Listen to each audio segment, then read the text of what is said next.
Yeah, we got all right. We are looking for a new question that we don't know.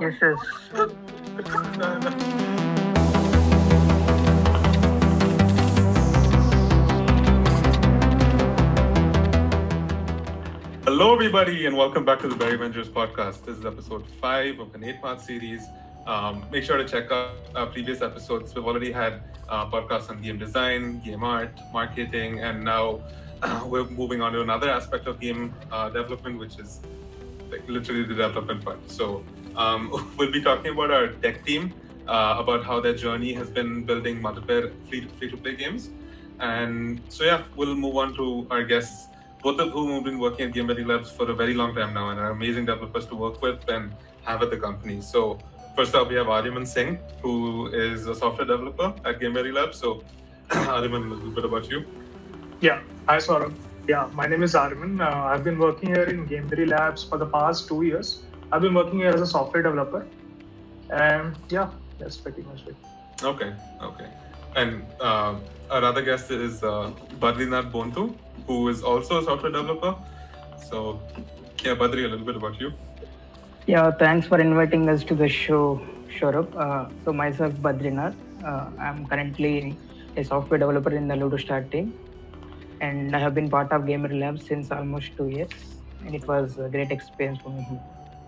Awesome. And by the way, congratulations for the win, Chief of Fun Committee Gameberry Labs. Oh my. Everybody question in the comment section. Okay, that was unexpected. Yes, thank you, Badri. So we have this thing in our company called Fun Guy Chief, which I won recently. So yeah, I'm just supposed to make everyone have fun in the company. That's my job now. So yeah. Anyways, so I thought we'll start off this one as we usually do with like asking you guys exactly what a game developer does and what does your job really entail. Like to me, a developer is basically just a programmer. Like is that what it is, or is there more that comes along with the title? So I guess a programmer would be someone who just solves a programming question, but Right. a developer would be someone that actually solves an engineering challenge, integrates a new feature, or integrates a new game art design that we want in our game. So that's basically what a developer is. So we integrate new in-game features, we integrate new art design, new animations, Right. and also designing the backend also. That's part of the job. So you're basically planning out a lot of things for other people. Yeah, and it's also the last step of integrating a new feature. It's basically the last step. Okay, understood. Okay. And like how does a typical day look like for you guys? Because like for me personally, like I don't want to repeat myself like the third time. For the listeners, they'll just get bored. But like how is it for you guys? Well, actually, it varies from people to people according to their responsibilities. Right. But I will share mine actually. Okay. So when the first thing when I wake up, I do is checking on the server and channels, just to make sure that everything is going well, and then my day starts. And then I will have my breakfast, and I will plan the rest of the day, which mostly consists of meeting with the different team members and interview sometimes. And I do manage my time to develop the things that are assigned to me. Right. And sometimes, some production issues will come up. We might need to look at those as well. And I do take breaks sometimes in middle, and I will check out on YouTube and Insta, and get relaxed sometimes. Yeah. So basically, every day you get some new bugs or something that are unexpected, and you'll have to. Yeah, not every day, but sometimes. Okay. When some release happens, then usual next 2 to 3 days will be. Just sometimes it will be like this. Yeah. Okay. Cool. So what does your team structure look like exactly? Like I figure Govind, who's like one of the co-founders of the company, he's probably head of development, and then like do you have like different departments of how you guys operate? Okay. So yeah, Govind is head of the development, and all the other developers are just below him, and anyone can have their doubts, consider discussion with anyone, and it's kind of free for all structure, and there is no hierarchy as such. And Yeah, and there's also live ops section for developers like that take care of the production department, the day-to-day activities that goes into production. Right. So that is a specific department. Other than that, it's just everyone is at the same level. So are you live ops, and then Badri is code? Yeah, both of us are in live ops. Both of you are in live ops. Okay. All right. So every one of those event setups and stuff like that is what you guys would be handling, right? Yeah, sometimes right. We pitch into the other categories as well. Okay. Cool. Makes sense. So, to you guys, what are like? I know there's a lot of like famous game engines and stuff out there, like Unity, Unreal. Those are the most famous ones. Which ones do we use, and what's probably for a person getting into game development, what's the most user friendly? Because personally, I've used Unity quite a bit, and I felt that was super user friendly for a noob. And like I'm talking about coding wise, even just like designing wise, everything. So like personally, what do you guys feel? And which ones do we use? Yeah, there are so many engines available in the internet, but in the current gaming industry, Unreal, Unity, Cocos, everything. Right. But somehow I like Unity most actually. Okay. From my college use this Unity, the features that provides, the solutions for every problem it provides, it always amazes me. But I never get a chance to work on it. Professional. Yeah, I did build something, but there are very small things actually. I didn't get a chance to work on professionally. Okay. I wish I would get one. So in the company we work on Cocos, right? Yes. Right. So how's that very different compared to Unity or Unreal? So Cocos is basically extensively for 2D games. Okay. And Unity has both 2D and 3D games, and we also have games in 3D as well. But I think majority of our games are in Cocos build. Okay. Yeah. So now Unity. Sorry. Yeah, Unity is like far superior than Cocos in terms of documentation and communities, right, and forums. And otherwise, Cocos is very quick to develop in terms of 2D games. Unity would be, I think, a far more complicated way to develop a 2D game as compared to Cocos.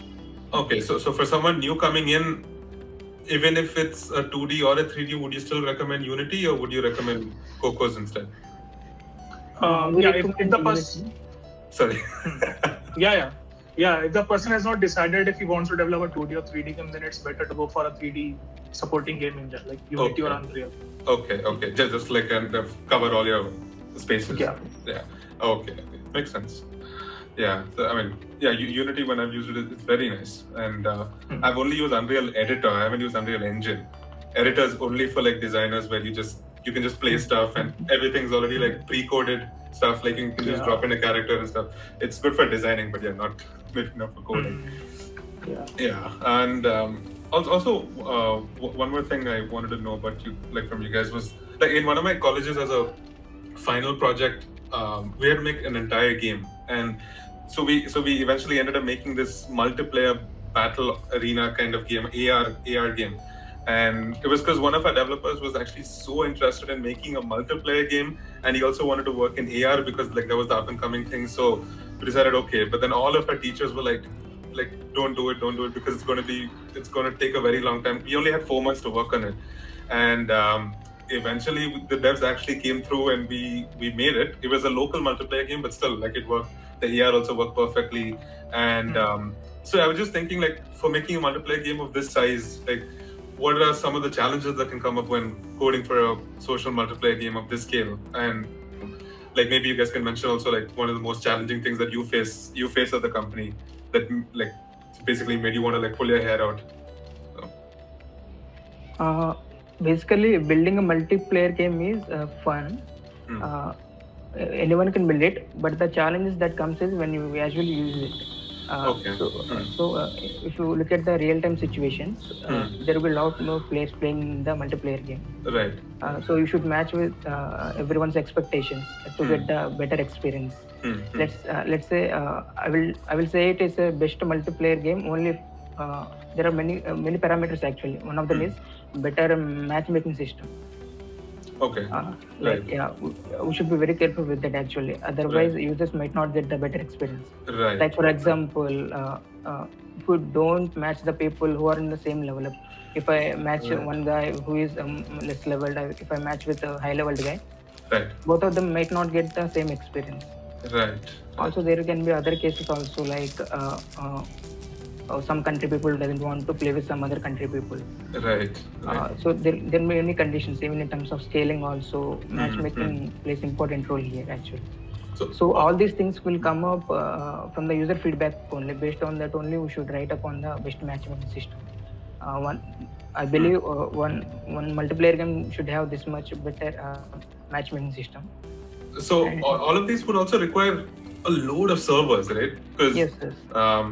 Like you can't just rely on like one server to have. So like, how is it actually coding for like multiple? Like, is there a difference having one server or multiple servers? Like just development wise, like how does that go about? Yes, actually, we do maintain different servers for the scaling purpose. Even sometimes for the matchmaking purpose also, we do push different people to different according to their whatever the bed they have chosen, other parameters they have chosen to play with. Right. Yeah, that's why even it helps in the scaling as well. Right. Even there are some other things we should care about: lag, connection drops, the multiplayer. These are the so even when designing stuff also, I always have to take into account that I cannot be assigning, like if you're doing an experiment for something, we can't be really assigning these different sets of people and having it be such a small group of people that the matchmaking becomes so convoluted that it's so difficult to find a match basically. And these kind of things have to always be taken care of. While writing the code, we might not find these cases. True. These things will come up only after the release, what the user's feedback is. Exactly. Based on their what they need is how they can have the better experience. Based on that only, we need to improve our matchmaking system. Right. And Ariman, for you, what was probably one of the most challenging things for you? I think most important thing that we need to do beforehand is to design the feature. So like you said about the backend services, I think another important thing is to divide the whole aim of the game into different parts, like different functionalities that the game provides into different parts, like different services, such that if any of them goes down, the whole game doesn't go down. So people can still access different parts of the game. So that is another thing that is a challenge to design. So it also has to scale properly, that if the number of users increase, the whole system does not go down. Right. And also, like a few days back, you mentioned to me about one of the maybe fun or challenging things, whatever, that you worked on was like hacks in the game. I want to hear a little bit more about that. People usually come up with different hacks in our games. So they try to steal different cosmetic items from different users. That was one very interesting hack that came up.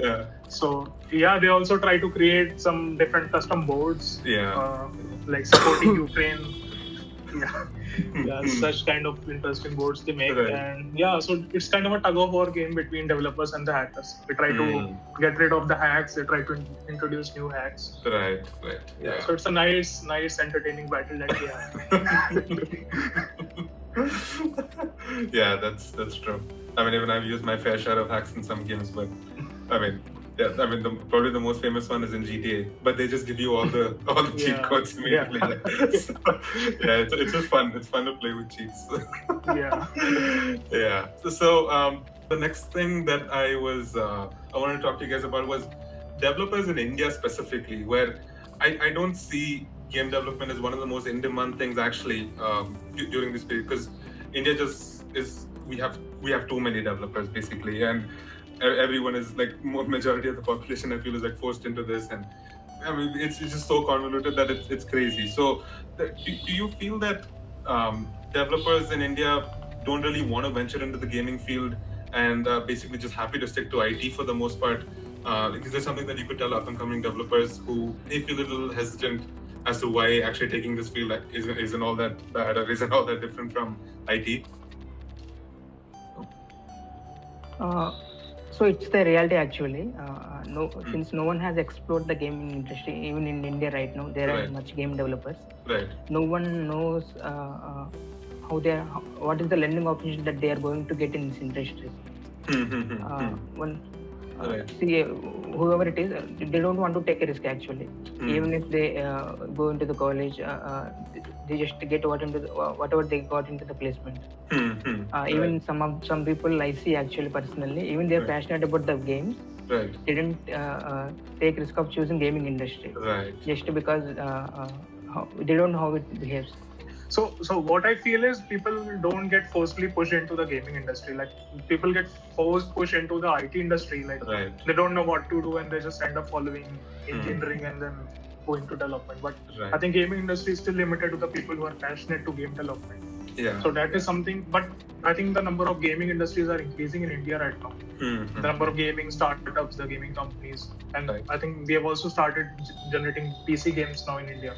So I think more job opportunities will come. Maybe youngsters will notice it's a nice field to go into. Maybe we'll see an increase. So basically, the awareness of the entire gaming field should just increase in India for this to actually move towards gaming. Right. Yeah, that makes sense. Personally, actually, I believe that whatever the use cases that we will be working in the non-gaming field, they don't get the this much experience like.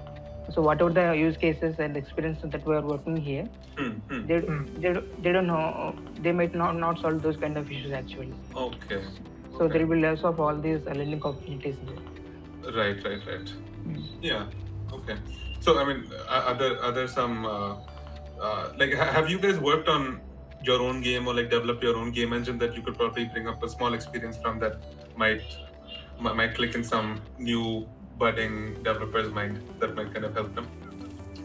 Yeah, while I was in college, I used to learn Unity a bit. So I did make up a hyper casual game. It was just involved with a ball running on an endless course where you had to like avoid some obstacles and collect some gems. Okay. And you could use those gems to create new skins for your ball and to also add new ball destroy animations, add some gun firing mechanism, all those things were there in the game. Yeah. So yeah, I did actually use that game to get this job. Okay. In Gameberry Labs. Okay. Nice. Yeah. That's how I got shortlisted for the job.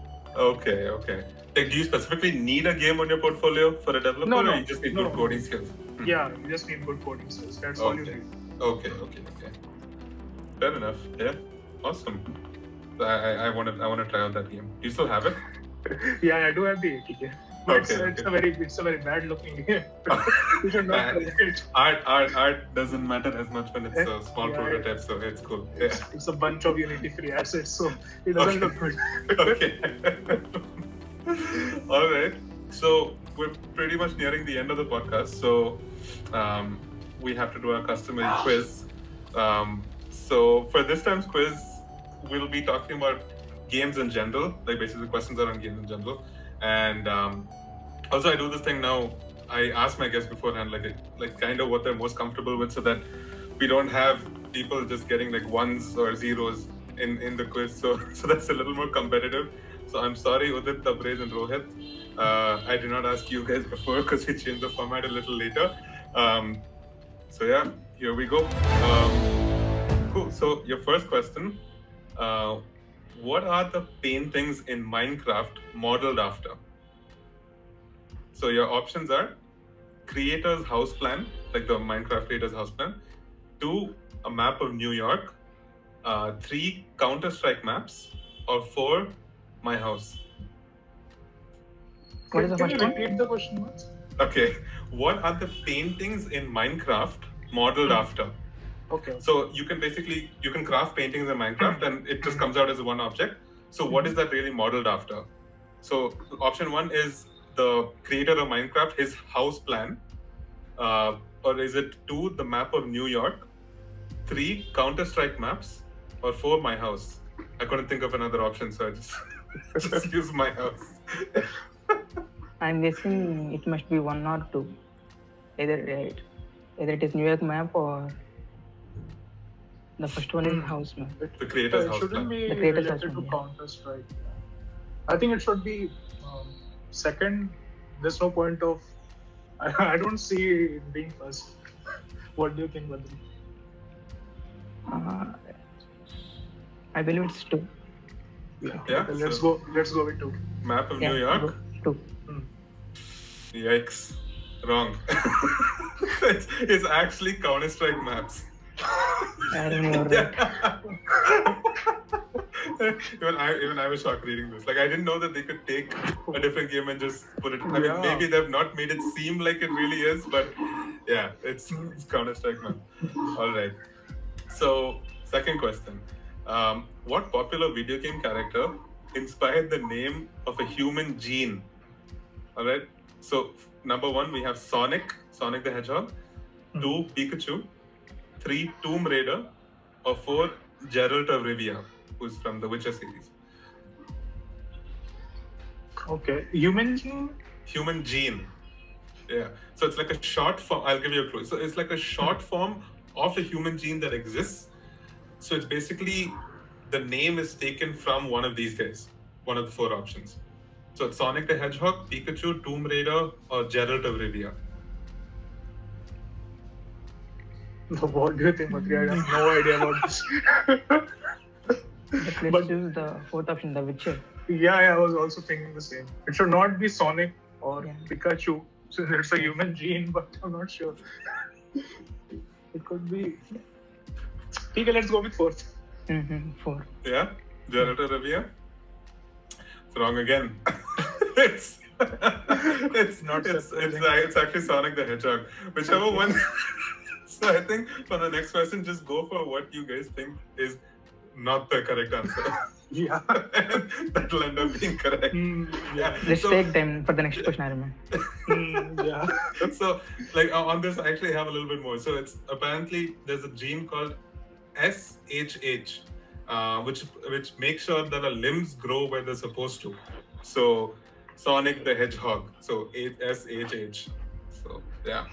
That's where they got it from. So I came up in the direction like the Witcher, the Geralt of Rivia.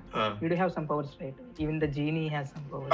Maybe I thought. Okay, that's some next level stuff, dude. No. It's literally just taken from the first letters of the name. All right.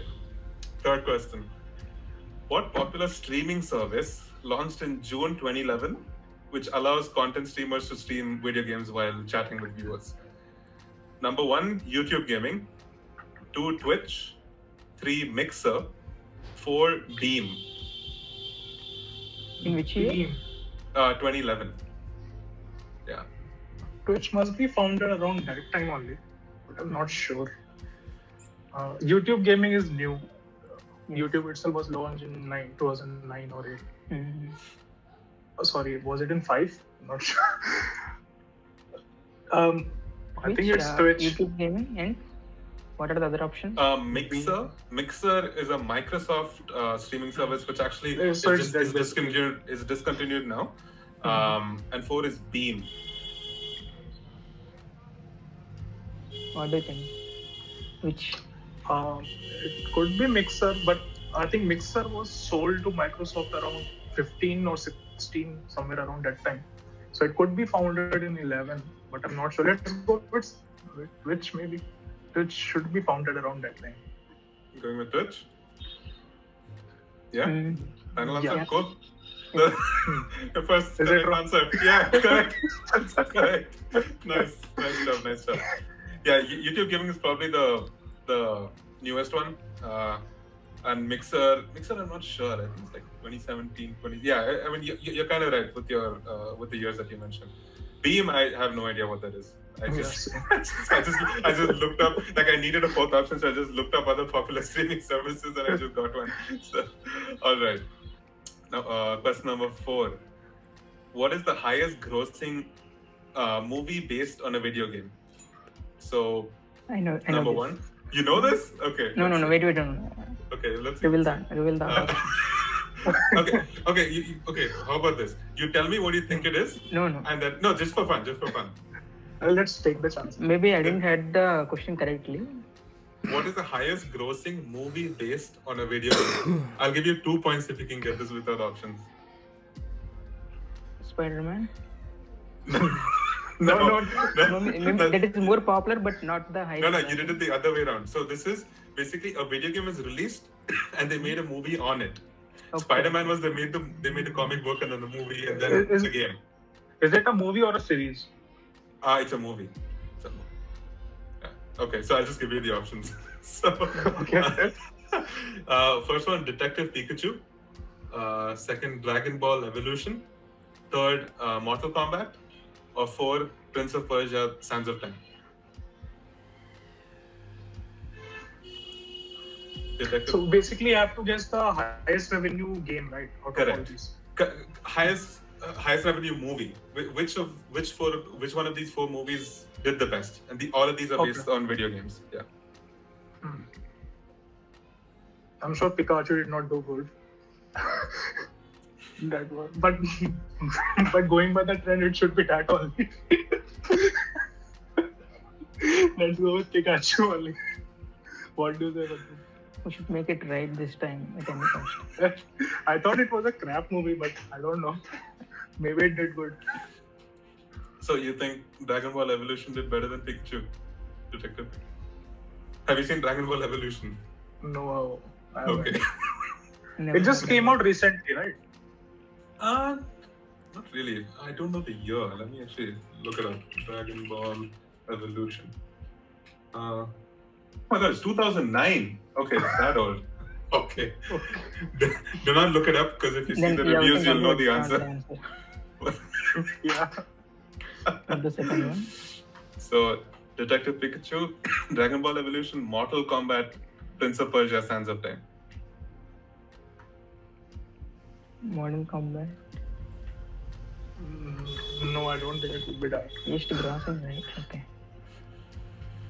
Highest grossing. It could be Prince of Persia. I think it had some decent amount of fan following. Okay. So let's go with Detective Pikachu. Yeah. Okay. Yeah, that's correct. you should actually just go with whatever you think is the correct answer. Whatever I was using. Actually. Oh my God. Yeah, Detective Pikachu was the best. I think second was Prince of Persia, then Mortal Kombat, then Dragon Ball Evolution. Dragon Ball Evolution was horrible. Yeah. I actually like Detective Pikachu, man. Why did you not like it? Sorry. No? I found the art very, very, very, very odd. I didn't like the art only. That was actually something that I liked. Because I liked for the first time ever that they actually showed Pokemon like kind of realistic. And it was very different from all other Pokemon movies that I've seen. So yeah. Anyways, yeah. Alright. So question number 5. So you have 2 correct, no? Yeah, you have 2. Cool. The question is, Underground, Hot Pursuit, and Most Wanted are installments of which racing video game franchise? Number 1, Pokemon. 2, Need for Speed. 3, Mario. Or 4, Assassin's Creed. Sounds like Assassin's Creed. Yeah? Oh, it's Need for Speed, yeah. Oh my God, I actually thought it was Assassin's Creed. Repeat the question once, sir. Underground, Hot Pursuit, and Most Wanted are installments of which racing video game franchise? So it's Pokemon, Need for Speed, Mario, or Assassin's Creed? Need for Speed. Yeah, that's correct. You only mentioned racing. When you said Assassin's Creed, I'm like, dude, I just tried to look for the easiest question that was possible, and you still got that wrong. No, I don't know if anyone can get this wrong. That's true.